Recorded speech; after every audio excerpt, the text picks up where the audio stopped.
Hello dear students, तो कैसे हैं आप सब? बेहतर होंगे। उम्मीद करते हैं कि आप और आपका परिवार पूरी तरीके से स्वस्थ होगा और आप पढ़ाई कर रहे होंगे और पीछे के सारे क्लासेस कंप्लीट कर चुके होंगे। ये हमारे पास आज है हमारा अल्ट्रा सेंट्रीफ्यूज, एक टाइप का इंस्ट्रूमेंट्स हैं जो लैब में लगातार आपको देखने के मिल जाएगा हमारे बीएससी के फर्स्ट सेमेस्टर में एंड उसके बाद हमारे जितने भी बायोटेक्नोलॉजी वाली सीरीज है उसमें, और एमएससी के फर्स्ट ईयर और लास्ट ईयर में भी ये आपके लिए कारगर साबित होगा। मतलब एक बार आप पढ़ लेते हैं तो ठीक तरीके से आपको कई जगह लगातार देखने के लिए मिल जाएगा सेंट्रीफ्यूज। आज हम पढ़ेंगे अल्ट्रा सेंट्रीफ्यूज का डिटेलिंग क्लास, यानी पूरा डिटेल कैसे डिस्क्रिप्शन होगा, क्या फिगर होगा, कैसे पिक्चराइजेशन होगा, सबको कंप्लीट करेंगे बारीकी तरीके से।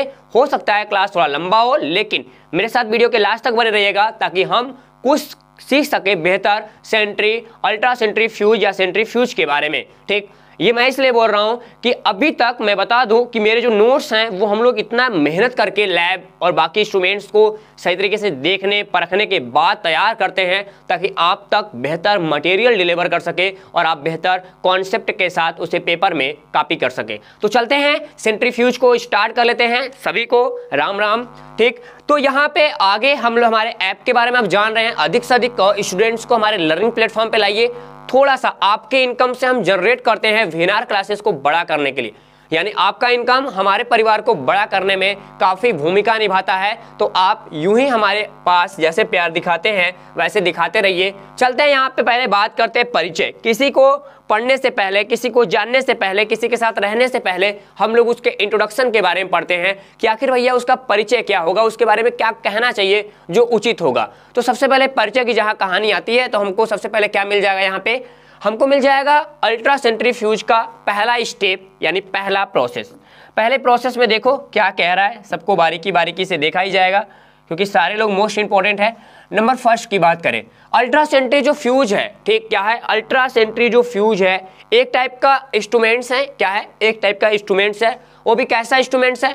एक हायर क्लास का इंस्ट्रूमेंट्स है। क्या है? लैब में अल्ट्रा सेंट्री एक हायर क्लास का इंस्ट्रूमेंट्स है। और सबसे बड़ी बात है कि जो इंस्ट्रूमेंट्स होता है एक एडवांस इंस्ट्रूमेंट्स या एडवांस सेंट्रीफ्यूज के रूप में इसको जानते हैं। ठीक, और एक ऐसे ऑपरेटर्स के रूप में जाना जाता है जो एक्सटर्नली, मतलब इसका कहता है कि बेहद तेज गति से घूमने वाला इंस्ट्रूमेंट्स होता है। क्या होता है? बेहद तेज, हाई स्पीड। ठीक, क्या करता है? हाई स्पीड एंड सेपरेट करता है स्मॉलर मॉलिक्यूल्स को, यानी जो छोटे छोटे मॉलिक्यूल्स होते हैं हाई स्पीड से घूमने के बाद छोटे छोटे मॉलिक्यूल्स को क्या करता है? अलग करता है। और इसे हम लोग पारंपरिक जो हमारे पास यहाँ पे कह सकते हो कि क्लासिकल, क्या जो हमारे पास क्लासिकल सेंट्रीफ्यूज होता है उनसे अलग नहीं कर सकते। यानी पहले के जो सेंट्रीफ्यूज हुआ करते थे उनकी जो आरपीएम थी वो 1500 के आसपास थी।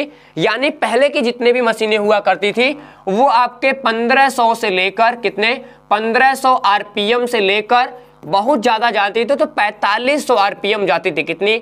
4500 आरपीएम जाती थी। लेकिन अब की जो मशीनें हैं, ठीक, जो हमारे पास पहले देखो इसको बोलते थे सेंट्राफ्यूज। क्या बोलते थे इसको? सेंट्रीफ्यूज बोलते थे। लेकिन अब हम लोग अल्ट्रा सेंट्रीफ्यूज के बारे में पढ़ते हैं। यानी इसकी जो स्पीड होती है, जिसको आरपीएम होती है, वो हमारे पास क्या होती है? 60,000 आरपीएम के हिसाब से। कितने? 60,000, 60,000 आरपीएम का मतलब राउंड पर मिनट की बात कर रहा है। यानी एक मिनट में ये 60,000 बार राउंड करता है। काफी बड़ा नंबर होता है देखने के लिए। तो आप ध्यान दीजिएगा कि हमारे पास जो अल्ट्रा सेंट्रीफ्यूज मशीन है, अल्ट्रा सेंट्रीफ्यूज जो ऑपरेटर्स है, एक टाइप का ये बेहद यानी तीव्र गति से चलने वाला ऑपरेटर है। और ये क्या करता है? हमारे स्मॉल यानी छोटे छोटे जो मॉलिक्यूल्स होते हैं उनको सेपरेट करता है, यानी अलग करता है किसी भी लिक्विड सॉल्यूशन से। और ये क्लासिकल मॉडल जो हमारे पास है सेंट्रीफ्यूज से, उससे काफी स्ट्रॉन्ग होता है, ऐसा बताया गया है। अब हमारे पास क्या आता है? अब अगला चीज यहाँ पे बोल कह रहा है, स्टूडेंट ध्यान दीजिएगा, कह रहा है कि जो यहाँ पे the speed of the rotation, यानी रोटेशन का जो पावर है, क्या है इसके? रोटर। यानी रोटेशन क्यों करेगा? क्योंकि उस अंदर रोटर लगा होता है। आगे हम फिगर में देखेंगे एक छोटा सा रोटर होता है। ये जो रोटर होता है ना, एक पुली की सहायता से घूम रहा होता है। ये जो रोटर्स होते हैं अल्ट्रा सेंट्रीफ्यूज में, उसका जो रेंज होता है वो 60,000 से लेकर, ठीक, कितना? 1.5 लाख पर, ध्यान देना, 1.5 लाख पर राउंड जो इसका रोटर होता है वो मिनट घूमता है। बताओ भैया, 1.5 लाख राउंड कोई हमारा रोटर घूम रहा होगा तो कितना तेजी से हम किसी भी सबस्ट्रांस को अलग कर सकते हैं। जैसे आपने गेहूं की पिसाई देखी होगी, गेहूं के पिसाई में जो आटा चक्की होता है वो भी उसमें एक रोटर लगा होता है।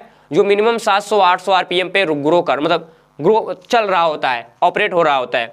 अब एक चीज ध्यान देना, हमारे नंबर इस पॉइंट्स को याद रखना है, सबसे बड़ी चीज है ये मल्टीपल चॉइस में से क्वेश्चन पूछा जाएगा, कभी एमएससी के एंट्रेंस एग्जाम, सीएसआर नेट का एग्जाम, या फिर आप अपने वाले एग्जाम दे रहे हैं तब भी आपसे पूछा जाता है कि हमारे पास जो अल्ट्रा सेंट्रीफ्यूज मशीन होता है मल्टीपल चॉइस, यानी हम कह सकते हो कि एमसीक्यू के बेसिस पे कि कितना इसका रेंज होता है, तो 60,000 से लेकर 1.5 लाख तक इसकी रेंज होती है।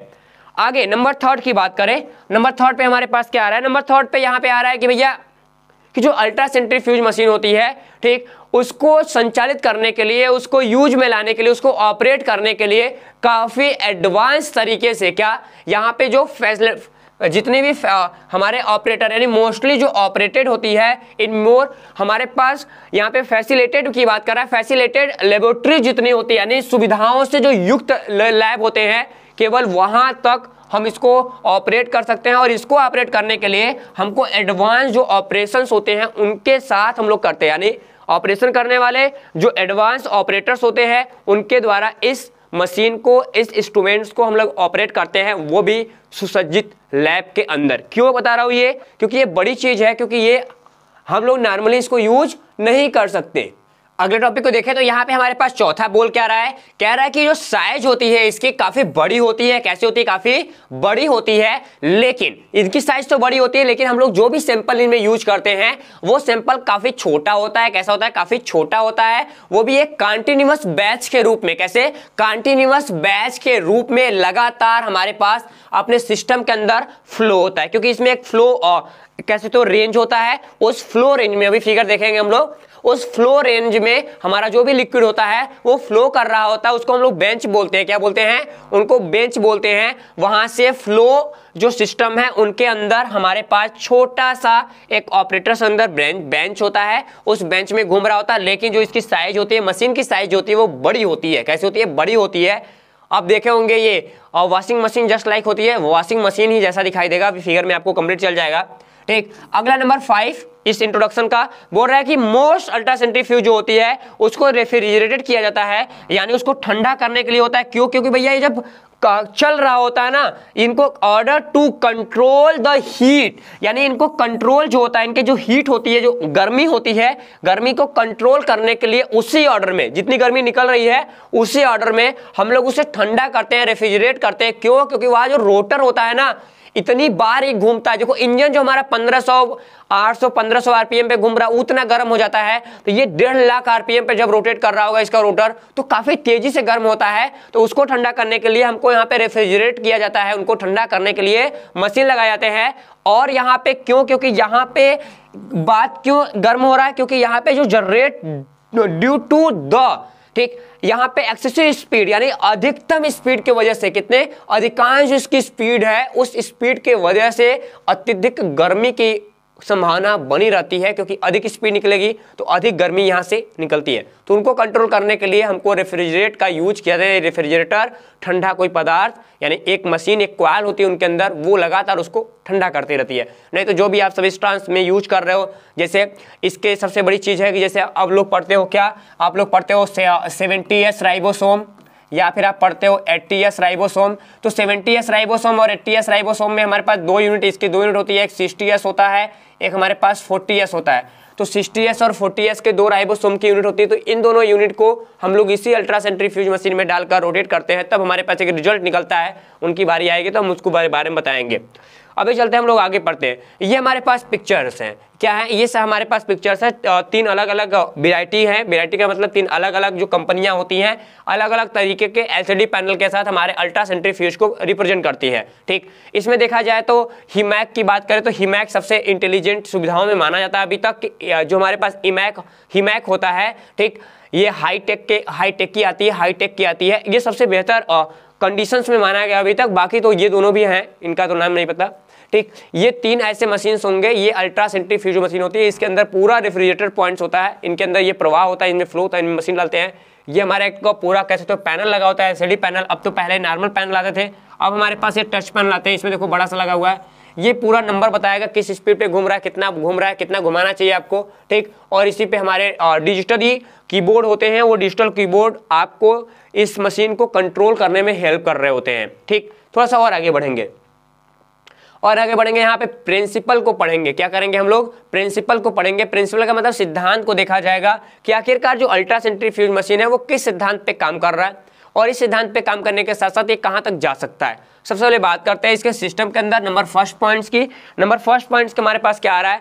कह रहा है जो अल्ट्रा सेंट्रीफ्यूज मशीन होती है, क्या जो अल्ट्रा सेंट्रीफ्यूज मशीन होती है, जो उसका वर्क होता है और जो उसका प्रिंसिपल होता है ऑल अंदर, मतलब अदर हमारे जो सेंट्रीफ्यूज होती है, यानी पहले के जो सेंट्रीफ्यूज थे उसके जैसा इसका प्रिंसिपल है, केवल इसमें आरपीएम बढ़ा दिया गया है, यानी रोटेटर का जो पावर है वो बढ़ाया गया है और हाईटेक में हम लगा गए हैं, यानी डिजिटल पैनल को हम लोग लेके आए हैं वहां पे। ठीक, तो यहाँ पे ध्यान देना कि जो हमारे पास पहले से जो प्रेजेंट हमारे सेंट्रीफ्यूज मशीनें थी, सेंट्रीफ्यूज था, उसके बेसिस पे क्या उस या फिर अल्ट्रा सेंट्रीफ्यूज जो काम करता है वो पहले से उपस्थित जो हमारे पास क्लासिकल सेंट्रीफ्यूज था उसके बेसिस पे ही काम करता है, वर्क भी करता है और प्रिंसिपल भी उसका वैसे ही होता है।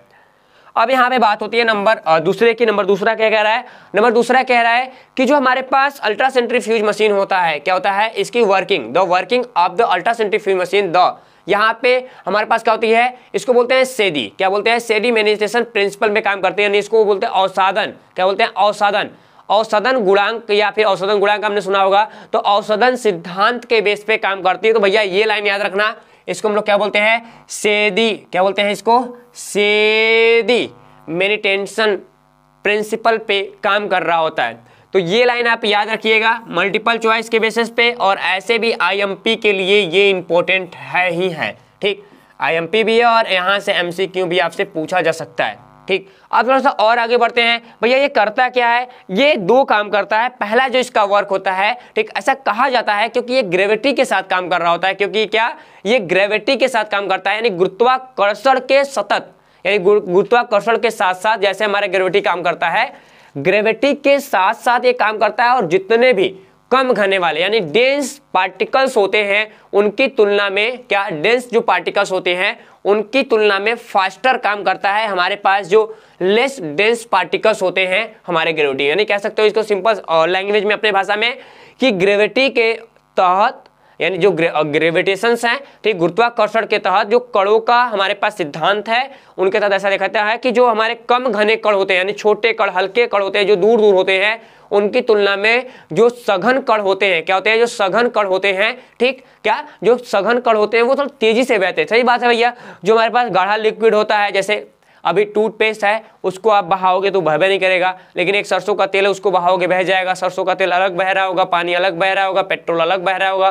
तो सबकी एक ग्रेविटी है, एक ग्रेविटी के ऊपर लोग काम करते हैं। ठीक, अब उसके बाद हालांकि यहाँ पे माना जाता है, बड़ी बात ये स्टूडेंट्स की, जो हमारे पास सेंट्रीफ्यूज मशीन है, क्या है? जो सेंट्रीफ्यूज मशीन है इसमें सबसे बड़ी चीज होती है जो ग्रेविटेशन काम कर रहा होता है उसमें थोड़ा टाइम लगता है। क्या लगता है? थोड़ा टाइमिंग लगता है, और इसलिए जो इसकी पूरी प्रक्रिया होती है, इस प्रक्रिया में मशीन को एक्स्ट्रा एनर्जी देनी पड़ती है, यानी एक्स्ट्रा फोर्सेस कहीं ना कहीं लगानी पड़ती है। एडिशनल फोर्स की बात कर रहा होगा, एडिशनल फोर्स लगानी पड़ती है, अप्लाइड करना पड़ता है, ताकि वो पूरे प्रोसेस को, किसको? पूरे प्रोसेस को, जो हमारे पास यदि मेंटेनेंस प्रोसेस है, इस प्रोसेस को कंप्लीट करा सके। यानी अवसादन जो सिद्धांत की तहत होने वाले काम है, अवसादन प्रक्रिया है, उनको कंप्लीट कराने के लिए हमारे मशीन को ग्रेविटी के थ्रू, यानी ग्रेविटी के अपोजिट अलग से फोर्स, यानी एडिशनल फोर्स दी जाती है, यानी देनी पड़ती भी है।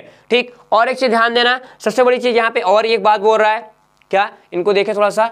जो हमारे पास सेंट्रीफ्यूज मशीन है वो सिंपल तरीके से क्या करती है? रोटेट कर रही होती है। कहाँ पे? अपने एक्सिस पे। ध्यान देना, इसका जो रोटेशन पावर होती है, यानी जो रोटेटर लगा होता है इसके अंदर, वो अपने ही एक्सिस पे लगातार क्या करता है? रोटेट करता है। और ये ध्यान देना, और इसमें सबसे बड़ी चीज है कि इसकी जो रिजल्टिंग होती है वो परपेंडिकुलर फोर्स एक लगता है। यहाँ पे ध्यान देना, कभी कभी ये भी पूछा किसी हम देखे पेपर में, शायद CSR नेट था या लाइफ साइंस की, उसमें पूछा गया था कि जो अल्ट्रा सेंट्रीफ्यूज मशीन होती है वो किस बेस पे काम करती है। तो भैया वो बेस वहां से निकल गया, लेकिन बोलती कौन सा फोर्स लगता है, तो वहां से ध्यान देना परपेंडिकुलर हमारे पास फोर्स लगता है। इसको लंबवत बल कहते हैं। क्या कहते हैं हिंदी में? लंबवत बल कहते हैं। और इसे सेंट्रीफंगल, यानी क्या बोल सकते हैं इसको? एक हम बोल सकते हैं क्या? इनको हम लोग बोलते हैं सेंट्री और फंगल या फंगल फोर्स बोल के नाम से जानते हैं। तो सेंट्रीफंगल फोर्स कहाँ काम करता है? सेंट्रीफ्यूजेशन में, या फिर हमारे पास अल्ट्रा सेंट्रीफ्यूज होता है उसके अंदर जो फोर्स यूज होता है उसको हम लोग क्या बोलते हैं? सेंट्रीफुगल फोर्स के नाम से जानते हैं, या फिर परपेंडिकुलर फोर्स भी आप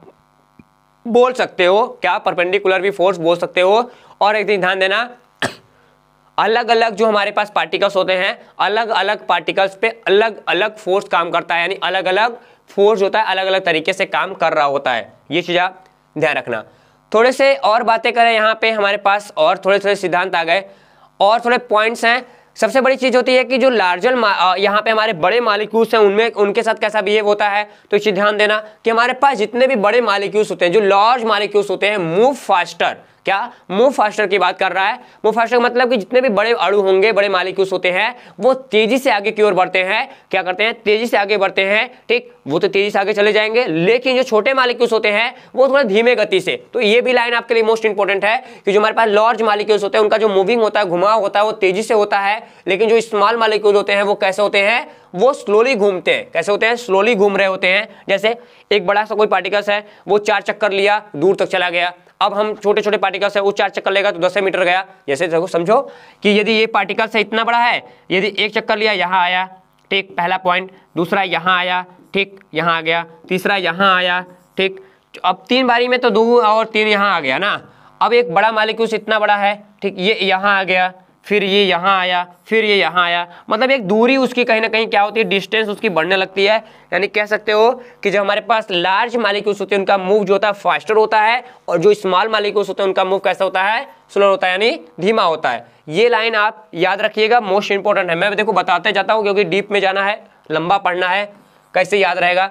अब बड़ी चीज ये आती है स्टूडेंट की, सबसे पहले की ये बात करें हमारे पास कि अल्ट्रा सेंट्रीफ्यूज मशीन है। क्या अल्ट्रा सेंट्रीफ्यूज मशीन है? हमने पहले बताया कि जो अल्ट्रा सेंट्रीफ्यूज मशीन यहाँ पे काम कर रही है, ठीक, इस समय हमारे पास ये समय के साथ साथ जिस टाइम की बात कर रहा है, सम टाइम की बात करेगा, यहाँ पे सम टाइम की बात कर रहा है कि सम टाइम के बेसिस पे ही हमारे पास जितने भी हमारे डेंस मॉलिक्यूल्स होते हैं उनको बाहर की जो ट्यूब होती है उनको किनारे, यानी कह सकते हो कि जो हमारे पास मॉलिक्यूल्स होते हैं, सघन मॉलिक्यूल्स का मतलब जो हमारे पास थोड़े हायर कंसंट्रेशन के मॉलिक्यूल्स होते हैं उनको ट्यूब के पेरिफेरल एरिया में ले जाता है, और जबकि जो हमारे छोटे मॉलिक्यूल्स होते हैं जिनका लोअर कंसंट्रेशन होता है उनको हम लोग सेंटर में भेज देते हैं। तो ये चीज याद रखना कि जितने भी हमारे डेंसर मॉलिक्यूल्स होते हैं are move outward to the periphery, यानी हम लोग बड़े मॉलिक्यूल्स को कहां, हायर कंसंट्रेशन वाले मॉलिक्यूल्स को कहां भेज देंगे? पेरिफेरी एरिया में बाहर की ओर भेज देंगे। किसके बाहर की ओर? ट्यूब के बाहर की ओर।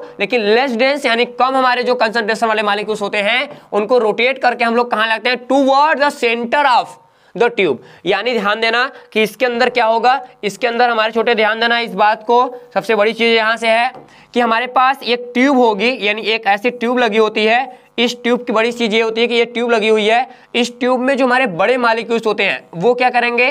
वो इसके चारों तरफ घूम रहे होंगे। क्या करेंगे? चारों तरफ घूम रहे होंगे। लेकिन जो हमारे पास यहाँ पे कौन से, यहाँ से हम भरेंगे क्या? यहाँ से बोलते हैं डेंसर की बात करें तो यहाँ पे डेंसर हो जाएगा, और यहाँ पे जो लोग भरते हैं यहाँ पे हम लोग बोल सकते हैं क्या होंगे? ये कहाँ गए भाई? ठीक, यहाँ पे हम लोग बोल सकते हैं ये लेस डेंसर के फॉर्म में आते हैं। ठीक, अब यहाँ पे हायर कंसंट्रेशन ये है और ये लोअर कंसंट्रेशन है। तो आप ध्यान देना, जब हम इसको रोटेटर को जब घुमाते हैं तो उसके सेंटर में जो केमिकल जाएंगे, जो मॉलिक्यूल्स जाएंगे, वो हमारे पास नॉर्मल कंसंट्रेशन के होंगे, और जो किनारे किनारे भरे होते हैं वो हायर कंसंट्रेशन के मॉलिक्यूल्स होते हैं। ये लाइन आप याद रखेंगे।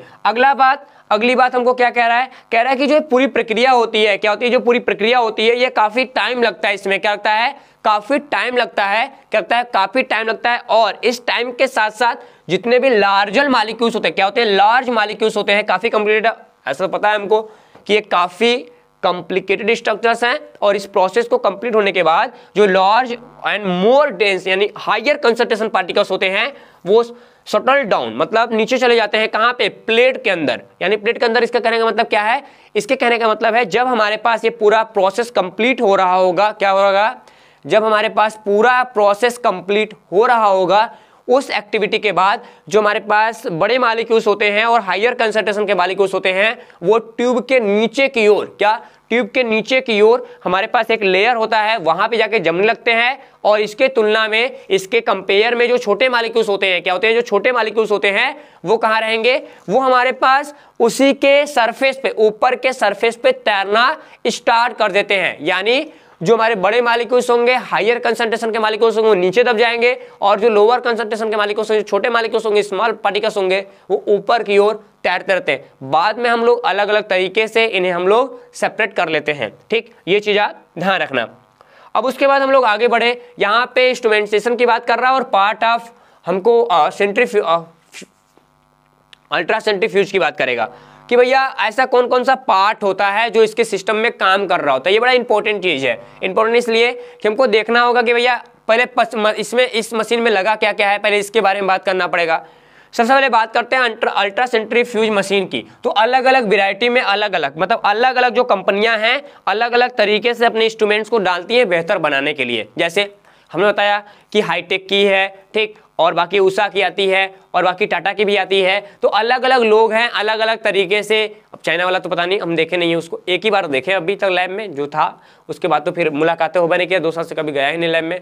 तो अभी ये कह रहा है कि अल्ट्रा सेंट्रीफ्यूज जो मशीन है वो अलग अलग भाग के लिए अलग अलग घटक हमारे पास काम करते हैं, अलग अलग पार्टिकल्स काम करते हैं, अलग अलग कंपोनेंट्स काम करते हैं। तो ध्यान देना, अलग अलग जो वैरायटी होगी, अलग अलग वैरायटी में अलग अलग कंपोनेंट्स यूज करते हैं। और यूज करने के अलग अलग जो कंपोनेंट्स हम लोग यूज करते हैं, जो उसकी कॉम्बिनेशन होती है या फिर उसका जो फंक्शन होता है वो भी कैसा होता है, वो भी हमारा डिफरेंट टाइप्स का हमारा फंक्शन कंप्लीट होगा। और इसके साथ साथ बड़ी चीज ये है कि इसके जो रोटर्स लगे होते हैं, क्या लगे होते हैं, इसके जो रोटर लगे होते हैं, रोटर किसी भी रोटर यानी कोई कंपनी का रोटर हो, किसी भी कंपनी में जो सबसे मेन पार्ट्स हैं उसका वो है रोटर। यानी रोटर एक हमारे पास इंपॉर्टेंट कंपोनेंट्स के रूप में अल्ट्रा सेंट्रीफ्यूज में काम करता है, और यदि रोटर नहीं तो कुछ भी नहीं। ये लाइन आप याद रखिएगा। ठीक, अब हम लोग बढ़ते हैं थोड़ा सा आगे, और यहाँ पे देखिए कह रहा है ना कि एसेंशियल पार्ट्स होता है, क्या होता है, रोटर और on essential part of any ultra centrifuge.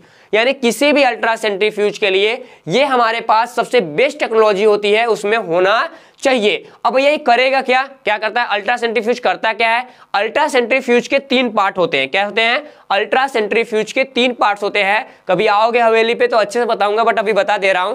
ठीक, ये लाइन आप याद रखना। अल्ट्रा सेंट्रीफ्यूज के कॉम्बिनेशंस की जब बात होती है तो सबसे बड़ी चीज यहां पे है कि हमारे पास आ रहा है कि इसके 3 टाइप्स होते हैं। क्या होते हैं, रोटर्स के 3 टाइप्स होते हैं।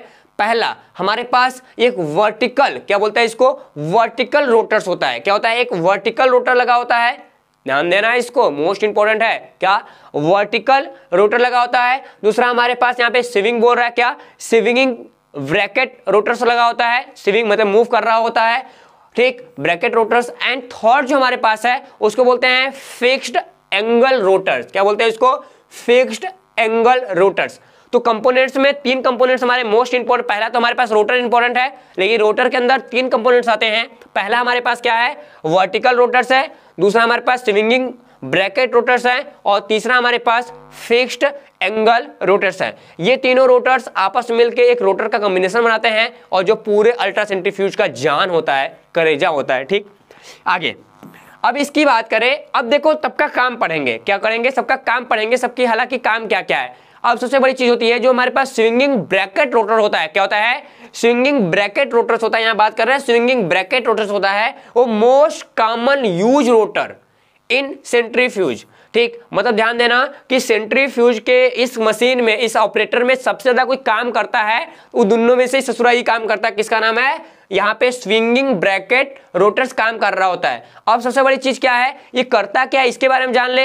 ये करता क्या है, ये हमारे पास किसी भी हायर कंसंट्रेशन के मॉलिक्यूल्स को, क्या, हायर कंसंट्रेशन के मॉलिक्यूल्स को, इसमें कह सकते हो कोई भी हमारे पास केमिकल हो, उसको हायर कंसंट्रेशन देने का काम करता है, यानी उस मॉलिक्यूल्स में हायर कंसंट्रेशन लाने का काम करता है हमारे पास सबसे हमारा most important swinging bracket rotors. ठीक, आगे बात करते हैं इस कॉम्बिनेशन में, जब आगे बढ़ते हैं, इसलिए दूसरी चीज बात करें, हम लोग ऊर्ध्वाधर की बात करते हैं, यानी हम लोग वर्टिकल रोटर्स की बात करते हैं और एंगल रोटर्स की बात करेंगे। पहले हम लोग दूसरी की बात करें, हमारे पास जो हमारा इसके अंदर जो हमारे दूसरा लगा होता है, क्या लगा होता है, दूसरा रोटर लगा होता है, ठीक, जिसको हम लोग बोलते हैं क्या, वर्टिकल रोटर्स लगे होते हैं। वर्टिकल रोटर्स पे हमारा एक फोर्स काम करता है जिसको हम लोग सेंट्रीफ्यूगल फोर्स कहते हैं। ये सेंट्रीफ्यूगल फोर्स जो होता है वो ट्यूब के पोजीशन में, क्या, ट्यूब के पोजीशन के साथ बधा होता है, और जिस तरीके से ट्यूब लगा होता है उसी के पोजीशन में वो काम करता है, ट्यूब के साथ ट्यूब का हेल्प कर रहा होता है। अब उसके बाद आगे है बोला the drive is the power unit, यानी पावर यूनिट की बात करें स्पिन, सबसे बड़ी बात यहाँ पे ले रहा है हमारे रोटर लगे होते हैं उनके ट्यूब के साथ, दोनों की जो ट्यूब को स्पिन कराने के लिए यानी ट्यूब को घुमाने के लिए भी हमारा यहाँ पे वर्टिकल रोटर्स काम कर रहा होता है। और ये क्या करता है, जितने भी हमारे पार्टिकल्स होते हैं, इनका काम होता है कि जितने भी हमारे पार्टिकल्स होते हैं, सस्पेंशन जितने बने हैं, सस्पेंशन ऑफ पार्टिकल्स, ठीक, उस मॉलिक्यूल्स को सॉल्यूशन से बाहर लाना और उनको एकत्रित करने का काम हमारे पास कौन करता है, वर्टिकल रोटर्स कर रहा होता है। और थोड़ी सी बात करें यहाँ पे कुछ पिक्चराइजेशन के काम करें, सबसे पहले पिक्चर्स देख लेते हैं। मैं थोड़ा सा अपना पहले कंसंट्रेशन कम कर दूं लाइट का, क्योंकि ये वाइट बैकग्राउंड है तो कोई दिक्कत नहीं, हम पूरा कम कर दे रहे हैं। आपको ये में छोटे छोटे चीज दिखेगा, वैसे भी मैंने दे दिया है वहां पे, आप PDF खोल लीजिएगा आपको मिल जाएगा।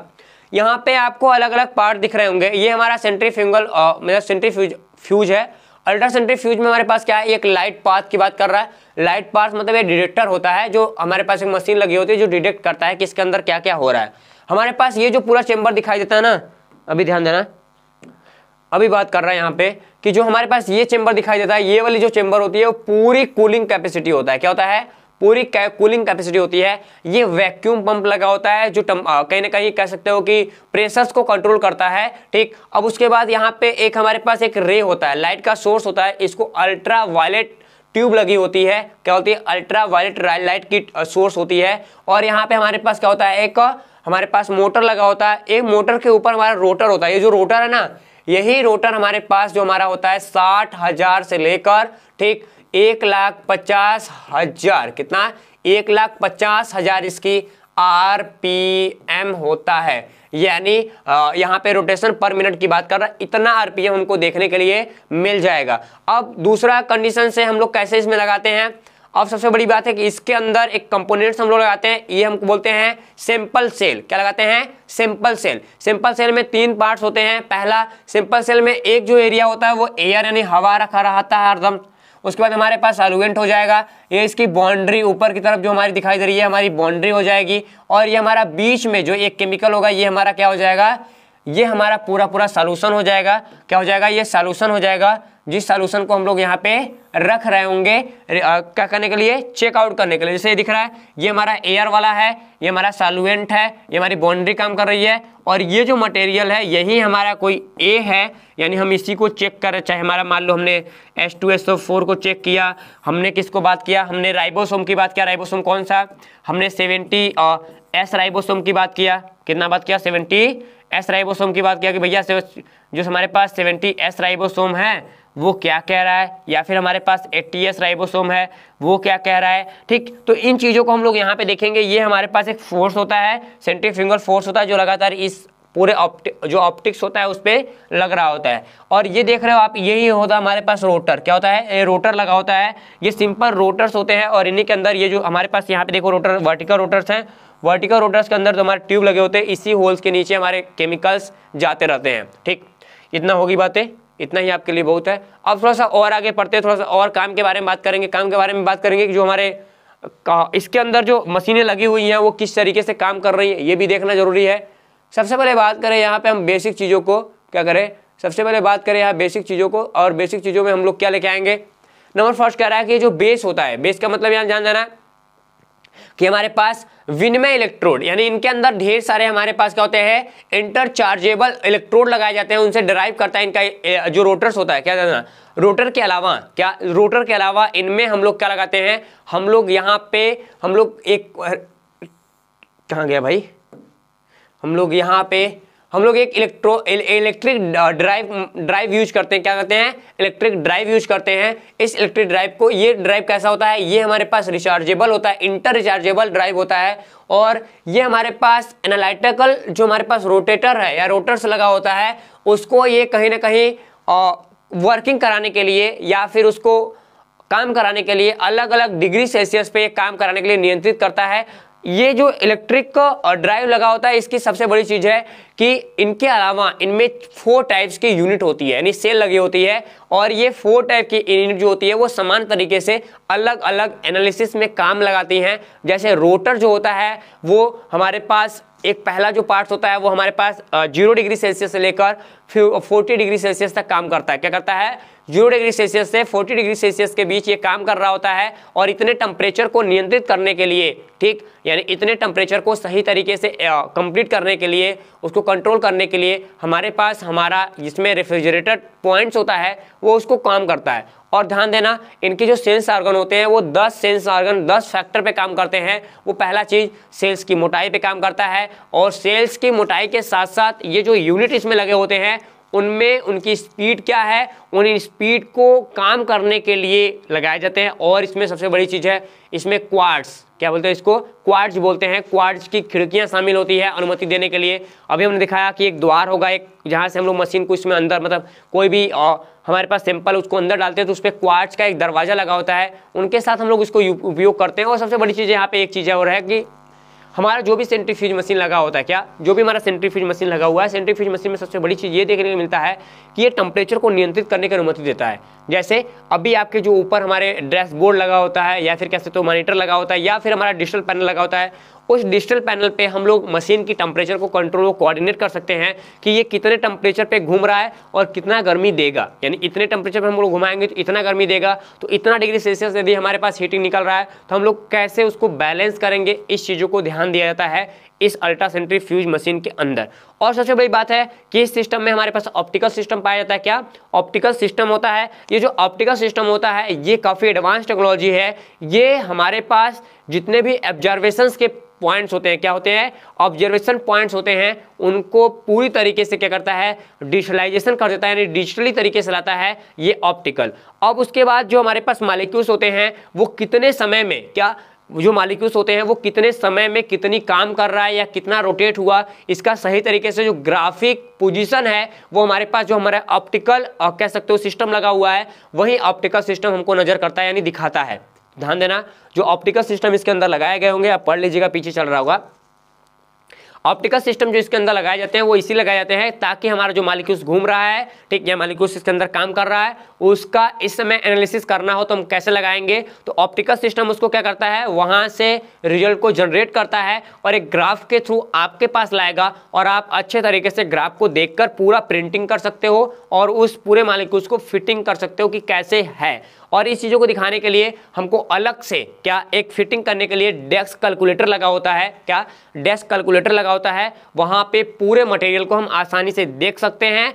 और इनके साथ साथ इनमें छोटा सा एक और उपकरण होता है जिसको हम लोग बोलते हैं रेक्टो। क्या बोलते हैं?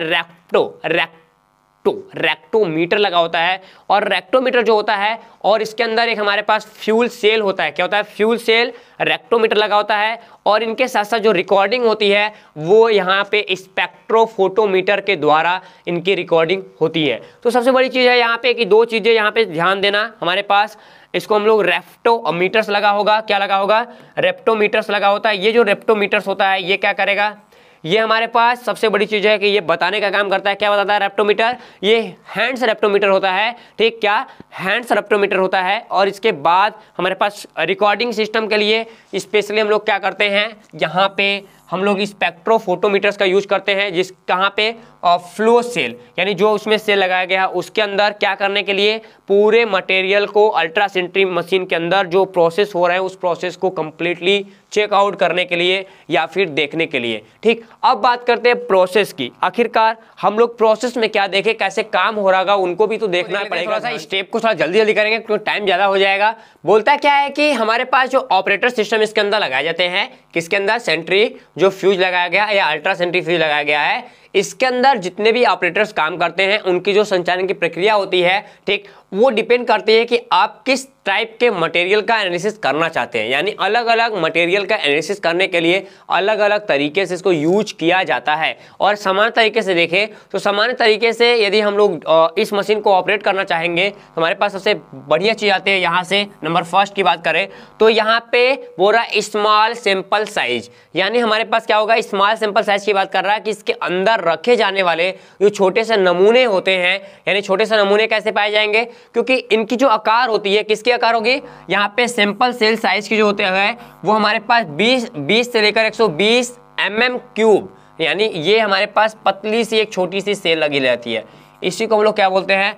इसी को हम लोग सैंपल की बात करते हैं, क्या बोलते हैं, सैंपल सेल की बात करते हैं, यानी सैंपल सेल इसको बोलेंगे। इसी के अंदर जो हमारा ए सबस्ट्रांस होगा वो इसके अंदर रखा जाएगा, तो इनकी साइज ये होगी। और ये हमारे पास एनालिसिस सेल होता है जो मतलब अल्ट्रा सेंट्रीफ्यूज के अंदर काम कर रहा होता है। ये लाइन याद रखना। दूसरी बात यहाँ पे ये भी कभी कभी पूछ सकता है आपको, इंपॉर्टेंट टाइप में आप इसको नोट कर लीजिएगा। बड़ा सा रेट मतलब ब्लैक पेन से नोट्स बना रहे होंगे तो ब्लैक पेन से बना लीजिएगा, इंपॉर्टेंट हो जाएगा। अब अगली बात कर रहा है कि हमारे पास जो अल्ट्रा सेंट्रीफ्यूज मशीन है उसको तब संचालित किया जाता है, यानी संचालित उसको करने के लिए, उसको ऑपरेटेड करने के लिए हम लोग कब लगाते हैं, ताकि हमारे पास जो पूरा हमारा सॉल्वेंट यूज हो रहा है, ध्यान देना क्या पे, जब हमारे पास हमारा जो सॉल्वेंट है वो हमारे यूज होने लगे अल्ट्रा सेंट्रीफ्यूज का, तभी ऑपरेशन किया जाएगा, ऑपरेट किया जाएगा, ताकि जो हमारे पास क्या लग रहा है यहाँ पे, सेंट्रीफ्यूगल जो फोर्स होता है वो हमारे डायरेक्ट जो हमारा माध्यम है, सॉल्वेंट मीडियम है, उस पर जब सही तरीके से लगेगा और इसके बीच इसके बीच जो हमारे बायोलॉजिकली कंपोनेंट्स हैं वो प्रवाह होंगे और यहाँ से हमारा रोटेशन होगा, तब जाके हमारे मॉलिक्यूल्स का सही तरीके से अरेंजमेंट हो पाता है और उनका सेंट्रीफ्यूजेशन हो पाएगा। ये चीज आप ध्यान रखना। और उसके बाद अगला बहुत क्या है, जो the distance of the molecules from the centres. ठीक, अब यहाँ की बात ये है कि हमारे सबसे बड़ी चीज होती है कि घूर्णन, जब हमारा रोटेशन होता है, क्या मोमेंटम जब वहां पे हो रहा है, हमारे पास जब घूर्णन हो रहा है तो घूर्णन की जो केंद्र से जो त्रिज्याएं होती हैं वो बाहर की ओर, यानी जो मॉलिक्यूल्स होते हैं वो अंदर से बाहर की ओर लगातार रोटेट करते हैं, यानी हायर कंसंट्रेशन के जितने मॉलिक्यूल्स होते हैं वो बाहर की ओर चले जाते हैं। और एक चीज ध्यान देना, इनका जो पूरा निर्धारण होता है, इनका काम करते हैं, इनके काम करने के लिए हमारे पास एक सिस्टम होता है। इस मॉलिक्यूल्स को सही से चेकआउट करने के लिए हमारे पास एक सिस्टम होता है। उस सिस्टम को हम लोग क्या बोलते हैं, उसको हम लोग हम उस सिस्टम्स को क्या बोलेंगे, उस सिस्टम बोलते हैं, क्या बोलते हैं, सेलेरीन। क्या बोलते हैं इनको, सेलेरीन ऑप्टिकल सिस्टम। तो हमारे पास एक सिस्टम होगा, क्या बोलते हैं इसको, सेलेरीन ऑप्टिकल सिस्टम्स होता है। और ये हमारे जो मॉलिक्यूल्स होते हैं उनको सेंटर में ले जाकर डिटर्मिनेशन है, सेंटर में ले जाने का काम हमारे पास ये सिस्टम कर रहा होता है। और हमारे पास यहाँ होता है कि ग्राफ, इसमें ग्राफ का ड्राइव होता है, ग्राफ हमको दिखाई देता है, यानी कह सकते हो कि हायर कंसंट्रेशन के ग्राफ यहाँ पे बन जाते हैं, जो हमारे पास यहाँ पे हमारे जितने भी कह सकते हो कि सॉल्वेंट के कंसंट्रेशन हैं, वेरियस टाइप के सॉल्यूशन होते हैं हमारे अंदर, इनके अंदर ग्राफिकल पोजीशन होता है, ग्राफ बनाते हैं। और ये ग्राफ ये बताते हैं कि अलग अलग जो मॉलिक्यूल्स हैं उनका केमिकल एटॉमिक वेट क्या है और उनका हम कैसे कंट्रोल वो कोऑर्डिनेशन कर सकते हैं, इस चीज पे बात करेंगे। ठीक, और सबसे बड़ी चीज होती है कि इनका सबसे बड़ी यूज कहाँ है, based on the which of the molecular mass of determinant. मतलब हम लोग यहाँ पे मॉलिक्यूलर जो मास होगा एलिमेंट्स का, हम लोग उसके बारे में ही बात करेंगे। अब हमारे पास क्या आता है कि ये अलग अलग टाइप से हमारे पास ऑपरेट होगा। सबसे फर्स्ट टॉपिक हमारे पास क्या आ रहा है, जिसको हम लोग बोलते हैं डेंसिटी ग्रेडियंट सेंट्रीफ्यूजेशन। यानी हमारे पास क्या है यहाँ पे, डेंसिटी के बेस पे, यानी हम लोग कैसे घनत्व के बेस पे बात करें कि घनत्व का जो हमारा स्लो होता है, घनत्व का जो हमारा ग्रेडियंट होता है, उसके बेसिस पे हम लोग कैसे इसको वर्कआउट कर सकते हैं। सबसे पहले बात होती है कि जो हमारे पास ये पूरी अल्ट्रा सेंट्रीफ्यूज मशीन है, इनके अंदर हम लोग ये देखते हैं कि जब हमारे पास हमारा जो डेंसिटी होता है उसका प्रवणता, यानी ग्रेडियंट की बात कर रहा भैया, वो जब हम लोग यहाँ पे डेंसिटी के रूप में उसको यूज करते हैं। और ऐसा देखा जाता है कि जो हायर कंसंट्रेशन वाले मॉलिक्यूल्स होते हैं, क्या जैसे सपोज मेरे पास चीनी है, चीनी की एक छोटी सी परत के ऊपर कम सांद्रता वाले सुक्रोज की एक परत लगाई जाती है। ठीक, एक चीनी हम ले लें एग्जांपल में, एक चीनी होगा, जैसे एक छोटी सी हमारी ऐसी लेयर हो गई। ठीक, हमने एक ऐसा पार्ट बना दिया। अब यहाँ पे मैंने एक लेयर ले लिया, किसका लेयर ले लिया, हमने ले लिया C12H22O11 का एक लेयर ले लिया। ये लेयर आपको दिखाई दे रहा है। इस लेयर के ऊपर हम लोग क्या करेंगे, ग्लूकोज का एक लेयर लगाएंगे, मतलब इसके ऊपर हमारे पास एक ग्लूकोज का लेयर लग गया, यानी C6H12O6 लग गया। अब हमारे पास ये जो लगा, अब इस पर एक दो लेयर हो गए, एक लेयर ये, एक लेयर ये।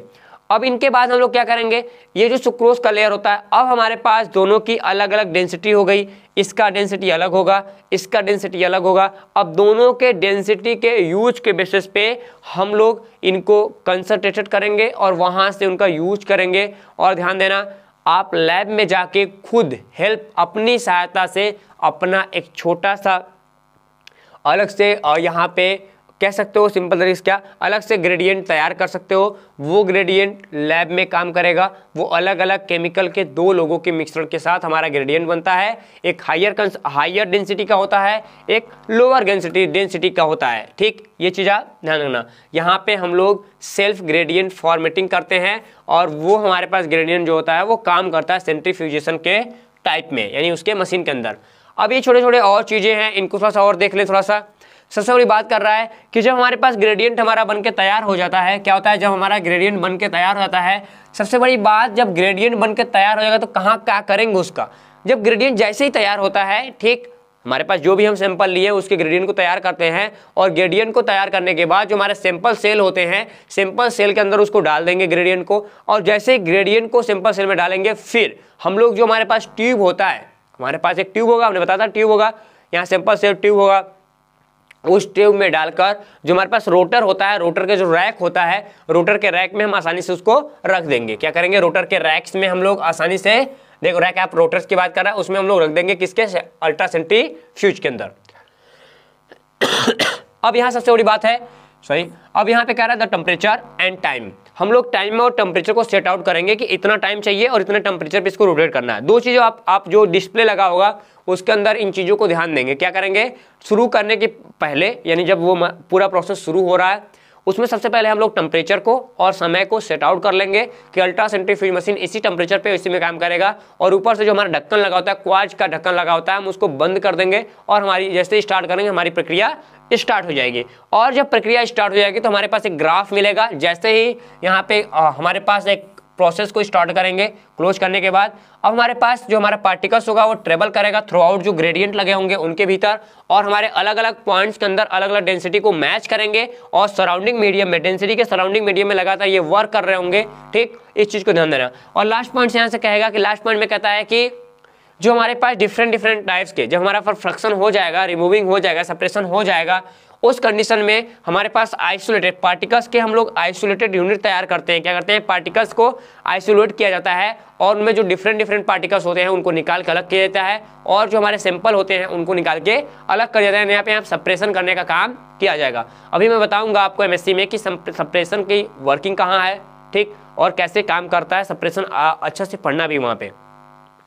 अब हमारे पास दूसरा है, दूसरे टॉपिक की बात करें, दूसरा हमारे पास क्या है, यहाँ पे डिफरेंशियल और सेंट्रीफ्यूजेशन की बात कर रहा है। हमने अभी ग्रेडियंट की बात किया, डेंसिटी ग्रेडियंट की। अब इसमें दूसरा हमारे पास प्रोसेस है। दूसरे प्रोसेस में मोस्ट इंपोर्टेंट फैक्ट है कि ये भी हमारे पास एक सेंट्रीफ्यूज, सिंपल सेंट्रीफ्यूज है। ठीक, क्या है, सिंपल सेंट्रीफ्यूज है। इसको हम लोग क्या बोलते हैं, इसको डिफरेंशियल, कहाँ गया भाई, डिफरेंशियल सेंट्रीफ्यूज बोलते हैं। और इनमें हम लोग खासकर कहते हैं कि इसके जो सिंपल सेल होते हैं उसको कंप्लीट आउट, चेकआउट करने के लिए हम लोग बफर मीडियम का यूज करते हैं। बफर मीडियम उस मीडियम को कहते हैं जहाँ पे एसिड और बेस का कोई भी इफेक्ट नहीं पड़ता, हम लोग उसे बफर मीडियम का नाम देते हैं। तो ध्यान देना, यहाँ पे होमोजेनाइट हम लोग मीडियम यूज करेंगे, सबसे पहली बात कंटिन्यूइंग बफर सॉल्यूशन के अंदर। ठीक, अब बात करते हैं भैया कि सैंपल जो यूज हो रहा है वो क्या करेगा, यानी सैंपल का वर्क इसमें कैसे करे। हमने बता दिया कि यहाँ पे बफर सॉल्यूशन यूज होता होगा सॉल्यूशन के फॉर्म में। अब सबसे बड़ी बात है कि जो हमारे पास सैंपल लगाया गया है, सैंपल को हम लोग क्या करेंगे, जो हमारे पास सेंट्रीफ्यूगल ट्यूब होती है, सेंट्रीफ्यूगल ट्यूब में हम लोग जैसे ही अपने पूरे मीडियम को रखेंगे, यानी सेल को रख देंगे, सेल के बाद हम लोग एक स्पेशल फिर सेट आउट करेंगे टेम्परेचर को, फिर सेट आउट करेंगे टाइम को, टाइम के करने के बाद हम लोग मशीन को चालू कर देंगे, यानी अल्ट्रा सेंट्रीफ्यूज जो मशीन है उसको स्टार्ट कर देंगे। स्टार्ट करने के बाद वहाँ पे सेंट्रीफ्यूजेशन की एक्टिविटी स्टार्ट हो जाएगी और वहाँ पे ऑपरेशन के अंत तक आप देखेंगे तो हमारे पास जो ट्यूब होती है, ट्यूब के निचले हिस्से पे डाउन साइड में हमारे पास एक प्लेट बन जाएगा और इस प्लेट को हम लोग सुपर नेट के द्वारा, क्या सुपर नेट से हम लोग अलग कर लेंगे। किससे अलग करेंगे, सुपर जो नेट होता है, सुपर नेट के द्वारा हम लोग इनको अलग कर लेते हैं, यानी छान के अलग कर लेंगे। ये चीज याद देना। अब उसके बाद हमारे पास सबसे बड़ी चीज यहाँ पे होती है कि अब जब हम अलग कर लेते हैं तो यहाँ पे अलग अलग, अब तो मार्केट में कई तरीके की नई ट्यूब आ गई है जिसको आसानी से आप यूज कर सकते हो और ये बताता क्या है कि कितना समय में कितना टेम्परेचर के साथ हमारा जो ये मॉलिक्यूल्स हुआ था उसका सेंट्रीफ्यूज हुआ था। और सबसे बड़ी चीज़ है कि इसके हम लोग कहीं ना कहीं रोटेटर का जो रोटेशन पावर होती है, आरपीएम होती है, उसको भी सेट आउट करना पड़ता है कि कितने रोटेशन के साथ ये मूव कर रहा होगा। ये लाइन आप याद रखना। ये पूरा चरण जो है, पूरा जो स्टेप है इस मशीन के अंदर, इस टाइप के अल्ट्रा सेंट्रीफ्यूज मशीन के अंदर तब तक चलता रहता है जब तक हमारे दो मॉलिक्यूल्स पूर्ण रूप से अलग ना हो जाएं। मतलब दो मॉलिक्यूल्स आपस में लगे हैं, दो यूनिट, जैसे राइबोसोम का 60s और 70, मतलब क्या मिला है हमारे पास, जैसे राइबोसोम का हमारे पास यदि वो हमारे पास क्या है 40s हमारे पास है और प्लस हमारे पास 60s है, ये दोनों मिलके 80s बनाए हैं। तो 80s राइबोसोम को यदि हम इस मशीन के अंदर डालते हैं, हम तब तक अलग करेंगे जब तक मेरे पास 60s और 40s नहीं मिल जाते, तब तक हम इनको लगातार इस प्रोसेस को होने देंगे और एक दूसरे से अलग नहीं होते जब तक हम इनको काम करते रहेंगे और लगातार इनका टेस्टिंग होता रहेगा और हमें रिजल्ट के लिए ग्राफ लगातार हमारे डिस्प्ले में दिखता रहेगा। और ध्यान देना, ये जो मशीन है ये काफ़ी उचित कार्यों के लिए यानी बड़े रिसर्च के लिए लगातार यूज किया जाता है हमारे लैब सिस्टम में। यदि आप किसी बढ़िया यूनिवर्सिटी से एमएससी कर रहे होंगे, वहाँ पे दोनों सेंट्रीफ्यूज मशीन आपके रखे गए होंगे। ठीक, अब हमारे पास आती है सबसे पहले प्रोसेस की बात करेगा। ठीक, प्रोसेस की यानी प्रिस्क्रिप्शन की बात कर रहा है भैया कि हम लोग क्या क्या करें क्या क्या ना करें, सबसे बड़ी चीज़ है इसकी। तो हम लोग सेंट्रीफ्यूज, ध्यान देना, सबसे बड़ी चीज़ यहाँ पे है कि भैया जो मशीन होती है ना काफ़ी एडवांस तरीके से है। कैसी है? काफ़ी एडवांस तरीके से है। थोड़ी सी भी गलती करोगे तो आपको दिक्कत हो सकती है। क्या? छोटी सी भी गलती करोगे तो थोड़ी सी दिक्कत हो सकती है। और इनको संचालित करने के लिए, इसको ऑपरेट करने के लिए विशेष ऑपरेटर की ज़रूरत पड़ती है। अलग अलग ऑपरेटर जो शिक्षित ऑपरेटर हैं, बिना प्रोफेसर्स, बिना लैब के असिस्टेंट के द्वारा आप कभी भी अपने से, मैं बता रहा हूँ, नोटिस है ये, ध्यान देना कि इसको अपने से कभी भी ऑपरेट करने की कोशिश मत कीजिएगा, नहीं तो आपको नुकसानी हो सकती है। आखिरकार सबसे बड़ी चीज़ है कि जब इसको चलाएंगे तो क्या क्या हमको ध्यान देना पड़ेगा। सबसे बड़ी बात है रनिंग, यानी जब हमारे पास हमारा पूरा अल्ट्रा सेंट्रीफ्यूज मशीन जब चल रहा होता है तो हमारे पास जो निर्माता यानी जो भी कंपनियां हैं वो अलग अलग मैनुअल मतलब प्रेम पत्र जिसको बोलते हो। ठीक, जब आप कोई भी सामान खरीदो उसमें बड़ा सा लेटर आता है, उनको प्रेम पत्र बोलते हैं। तो जो भी कंपनियां बनाती है अपने सामान को, उसके साथ उसका प्रेम पत्र बनाती हैं। तो प्रेम पत्र को आप हमेशा अपने हाथ में रखें, उसका पालन करते रहे जब तक आप मशीन के बारे में अच्छी तरीके से जान नहीं जाते कि ट्यूब कैसे लगाना है, रोटेटर को कैसे घुमाना है, कैसे टेम्परेचर सेट आउट करनी है, कैसे हम लोग टाइम सेट आउट करेंगे। सभी चीज़ों को आप सही तरीके से चेकआउट कर लीजिएगा, बिना मैनुअल का नहीं हो पाएगा। ठीक, अब हम लोग आगे बात करेंगे। दूसरे नंबर पे क्या कह रहा है, कहता है कि जो रोटर्स होता है उसको सावधानी पूर्वक से संभाला जाना चाहिए, यानी रोटेटर को ध्यान देना चाहिए। उसमें सबसे बड़ी चीज़ है जंग और क्रैकिंग के संकेत के लिए नियमित रूप से देखना चाहिए, यानी उसमें जंग ना लगे और दूसरी चीज़ उसमें क्रैकिंग ना हो। यदि क्रैकिंग हो गया तो आपकी तोड़ फोड़ होगी, क्योंकि उसकी स्पीड नॉर्मल स्पीड नहीं है। मतलब यदि 15,000, मतलब एक नॉर्मल कंडीशन पे वो 20,000 के नीचे तो काम ही नहीं करता, इसमें 60,000 से लेकर 1.5 लाख पर मिनट वो चक्कर लगा रहा है। यदि एक भी क्रैक आया वो टूटेगा भाई साहब ने तो पूरा फोड़ फाड़ के बाहर निकलेगा। ठीक, तो इसलिए आप उसको समय समय पे चेकआउट करते रहिएगा कि क्या स्थिति है क्या नहीं है। दूसरी चीज़ क्या कहती है कि जब हम लोग ट्यूब का एडिशन करते हैं, यानी रोटर्स के साथ जब हम ट्यूब मिलाएंगे, उस समय हम लोग ऐसा ध्यान दें कि जो मेरे पास ट्यूब डाली गई है उस ट्यूब के बराबर ही कहीं ना कहीं हम लोग उसमें सैंपल डालें। ऐसा ना हो कि ट्यूब हमारी छोटी पड़ जाए और सैंपल को ऊपर तक भर दो, ऐसा नहीं होना चाहिए। उसका जितना भी वैल्यूम दिया जाता है, वैल्यूम के बराबर ट्यूब के अंदर जो हम लोग लगाएंगे उसके वैल्यू के बराबर ही हमको कहीं ना कहीं इक्वल डालना पड़ता है। यानी सैंपल, एक ट्यूब होगा, जैसे एक ट्यूब, छोटा सा ट्यूब है, इस ट्यूब में जो सैंपल आप डाल रहे हो, जहां तक इसका वैल्यू रिफर करता है केवल आप वहीं तक मटेरियल को डालेंगे। ठीक, इस चीज़ को ध्यान देना।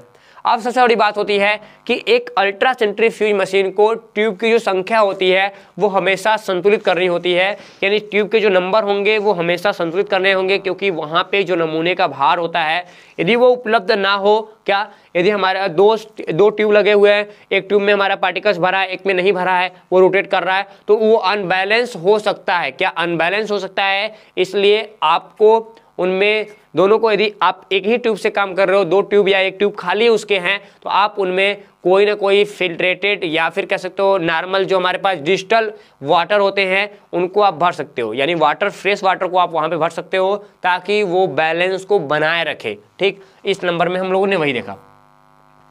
अब अगला बात करें जो रोटेटर का स्पीड है, क्या है जो रोटेटर का स्पीड है, इस चीज़ को ध्यान देना चाहिए। अब हमारे पास जो रोटर की गति होती है उसको हम लोग देखें नियत मान, मतलब जैसे 1.5 लाख उसका कैपेसिटी है तो 1.5 लाख के ऊपर उसको कहीं कभी भी हम लोग क्या कमांड ना दे और 1.5 लाख के नीचे ही कमांड देंगे तो काफ़ी बेहतर है। यानी जितना उसका कैपेसिटी है उसके ऊपर हम लोग कमांड उसको ना दे। जैसे बाइक चला रहे हो, बाइक की स्पीड यदि 100 किलोमीटर प्रति आवर्स है तो आप उसको 120 तक भगाओगे तो प्रॉब्लम कर सकती है। तो इसलिए रोटर का जो कैपेसिटी है आप उसको कभी भी इंक्रीज करने की कोशिश मत करिएगा, ठीक। अब हमारे पास और बड़ी चीज़ है कि जब हम लोग ढक्कन बंद कर रहे होंगे, यानी जब हमारे पास पूरा मशीन बन जाएगा तो अब ऑपरेशन के दौरान जो ढक्कन होता है वो कभी खुला ना रखना चाहिए, बंद रखना चाहिए, ताकि आप उसमें एसिड बाकी चीज़ लगा रहे हो वहाँ पे हवा, मतलब अलग अलग फैक्टर उस पर इफेक्ट डालते हैं। तो हर समय ऑपरेशन स्टार्ट करने से पहले आप उस ढक्कन को बंद कर देंगे, जो दरवाजा होता है उसको आप बंद कर देंगे, ठीक। ये चीज़ ध्यान रखना। अब अगली बात है अवॉइड, यहाँ की बात करता है एनी, यानी रोटर के क्षति से बचने के लिए हमको रोटर का हमेशा ध्यान देना चाहिए। और जो भी कंपनी ने गाइडलाइंस दिया है, क्या कंपनी ने जो भी गाइडलाइंस हमको दिया है उस गाइडलाइंस के थ्रू हमको काम करना चाहिए और उनका पूरा गाइड का पालन करना चाहिए। ये हमारे पास कुछ सावधानियाँ रही जो हमको बताना पड़ेगा। अब हमारे पास यूज आता है, क्या आता है यूज के बारे में हम पढ़ते हैं कि आखिरकार यूज क्या क्या होगा, इनको भी ध्यान से देखना ही पड़ेगा, ठीक। आखिरकार सेंट्रीफ्यूजल जो मशीन है हम लोग उनको यूज कहाँ करेंगे, सबसे बड़ी बात यहाँ से करें यूज के बारे में कि ये 7 यूज है, इनको सबसे पहले देख लेते हैं। सबसे पहली चीज़ प्रारंभिक, यानी हम लोग जब प्रिमिटिव की बात करते हैं, क्या यहाँ से प्रिमिटिव की बात करते हैं, सबसे बड़ी चीज़ होती है कि हम लोग अल्ट्रा सेंट्रीफ्यूज का मशीन सबसे ज़्यादा जो यूज होता है वो हमारे बायोलॉजी के अंदर होता है। वो भी कैसे, वो भी हमारे फंक्शंस के किसी फंक्शन में ऑर्गेनेल्स के बेसिस पे, सबसे बड़े माइटोकॉन्ड्रिया, राइबोसोम एंड जो वायरस होते हैं उनमें, यानी इवन वायरस के, यानी हम लोग राइबोसोम, माइटोकॉन्ड्रिया और वायरस के अंदर काफ़ी ज़्यादा यूज कर रहे होते हैं। लेकिन जो हमारे पास डेंसिटी ग्रेडियंट अल्ट्रा सेंट्रीफ्यूजेशन है उनकी जो यूज होती है वो हमारे पास कहाँ कहाँ हो रही है, इसके बारे में ध्यान देना।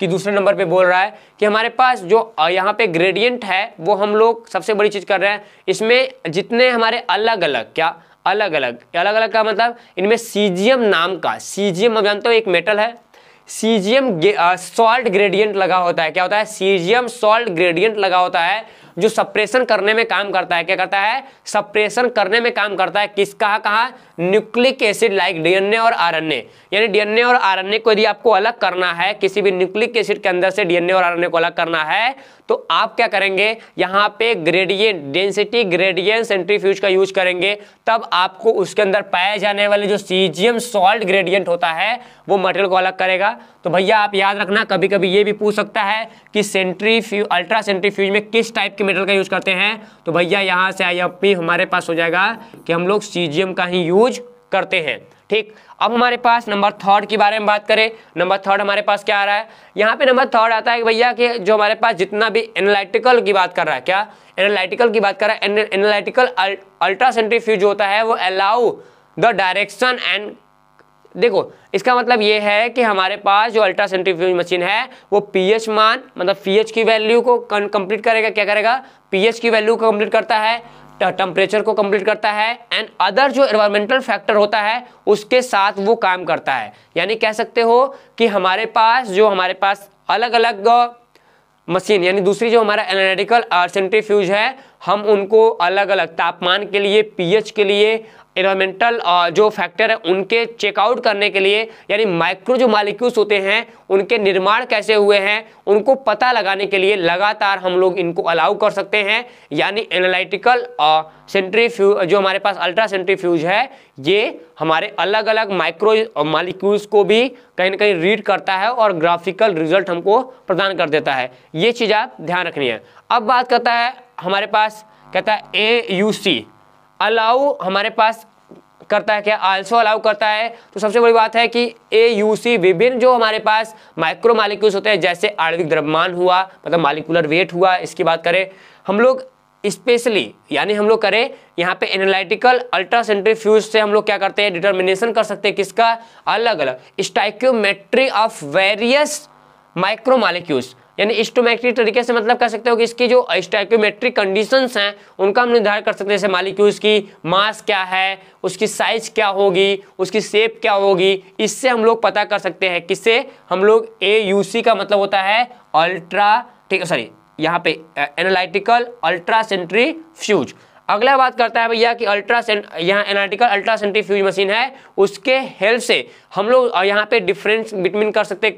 किसमें हम लोग स्पेशली वेरियस टाइप के बायोमॉलिक्यूल, जो क्या बायोमॉलिक्यूलर जो कम्प्लेक्स होते हैं, अलग अलग बायोमॉलिक्यूलर कम्प्लेक्स होते हैं, उनमें हम लोग अलग अलग करके यानी उनको अलग अलग कर सकते हैं। ढेर सारे मिक्सचर एक मिल गए हैं तो हम लोग इनके द्वारा अलग अलग को छाट सकते हैं, यानी अलग अलग कर सकते हैं। ये नहीं रखना। अगली बात कर रहा है इनका जो यूज होता है नॉर्मल तरीके से देखा जाए तो हमारे पास जो माइक्रो मॉलिक्यूल्स यानी बड़े मॉलिक्यूल्स का भी हम लोग यूज कर लेते हैं जब हमारे पास रिजल्ट की जरूरत पड़ती है तब। आगे यहाँ पे बात कर रहा है कि हमारे पास प्यूरिफिकेशन के रूप में वेरियस बायोलॉजिकल कर्व, ठीक, हमारे पास अलग अलग जो बायोलॉजिकली मटेरियल हैं उनको निर्धारण करने के लिए भी हम लोग यूज कर सकते हैं।